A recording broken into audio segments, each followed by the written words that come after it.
wabarakatuh. Halo anak-anak, apa kabar? Alhamdulillah baik ya.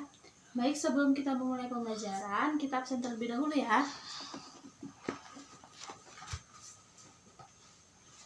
Ana, Saya Bu. Aziza, Saya Bu. Cynthia, Saya Bu. Dina, Saya Bu. Susi, Saya Bu. Reza, Saya Bu. Yudi. Saya Bu. Alhamdulillah hadir semua ya. Baik, sebelum kita mulai pembelajaran, kita berdoa terlebih dahulu ya. Berdoa menurut agama dan kepercayaan masing-masing, berdoa dimulai. Berdoa selesai. Baik, kali ini kita akan belajar mengenai gagasan pokok dan gagasan pendukung. Setiap teks memiliki beberapa paragraf. Setiap paragraf terdiri dari gagasan pokok dan gagasan pendukung. Gagasan pokok adalah topik yang dibahas pada suatu teks. Sedangkan gagasan pendukung adalah suatu uraian atau informasi tambahan pada suatu teks yang terletak pada suatu kalimat penjelas. Gagasan pokok dan gagasan pendukung disampaikan secara tersurat maupun tersirat. Secara tersurat, gagasan pokok dapat ditemukan pada kalimat utama yang terletak di awal, di akhir, dan di awal akhir suatu paragraf.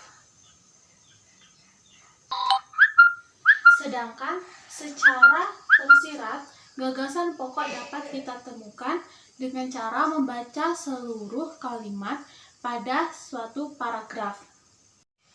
Kemudian, cara menentukan gagasan pokok dan gagasan pendukung. Yang pertama, bacalah teks dengan cermat, kemudian cermati kalimat pertama hingga kalimat terakhir pada setiap paragraf. Yang ketiga, temukan kalimat utama dan kalimat penjelas dalam suatu paragraf. Kemudian, cara menentukan perbedaan gagasan pokok dan gagasan pendukung. Sebelumnya, mari kita ingat kembali, gagasan pokok adalah suatu topik yang dibahas pada suatu teks. Sedangkan uraian atau informasi tambahan pada suatu teks disebut gagasan pendukung. Kemudian, gagasan pokok dan gagasan pendukung dalam bentuk peta pikiran. Peta pikiran merupakan cara yang digunakan untuk menuangkan informasi yang kita peroleh ke dalam bentuk diagram. Peta pikiran memudahkan kita untuk mengingat isi dan informasi pada suatu teks. Di sini terdapat contoh suatu bacaan yang terdiri dari kalimat utama, gagasan pokok, dan gagasan penjelas atau gagasan pendukung. Pawai budaya sangat menarik bagi warga kampung Babakan. Pawai ini selalu menampilkan keragaman budaya Indonesia. Udin dan teman-temannya tidak pernah bosan menanti rombongan pawai lewat. Tahun ini mereka datang ke alun-alun untuk melihat pawai tersebut. Kakek Udin pun terlihat sabar menanti.